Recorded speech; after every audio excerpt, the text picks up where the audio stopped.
Baby, पापा ने मेरी शादी फिक्स करा दी है और मुझे आपके साथ ही रहना है और मैं अपने पापा का बात भी नहीं काट सकती। तुम टेंशन मत लो और शादी के लिए हाँ बोल दो और शादी होने के बाद सिर्फ अपने पति को हनीमून में लेके आना, फिर हम दोनों मिलकर उसे चांद से मार देंगे। ठीक है बेबी। ससुर जी, मैं आपकी बेटी से शादी नहीं कर सकता। मुझे अपनी जान बहुत प्यारी है। आपकी बेटी आप ही को मुबारक। दामाद जी, ऐसा मत बोलिए। अगर मेरी बेटी के साथ इस लफंगे से हो गई तो मेरी बेटी की जिंदगी बर्बाद हो जाएगी।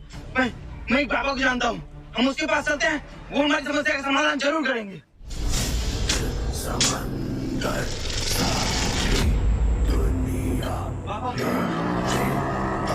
पापा, मैंने अपनी बेटी की शादी इस लड़के से तय की है, लेकिन मेरी बेटी के पीछे एक लफंगा हाथ धोके पड़ गया है।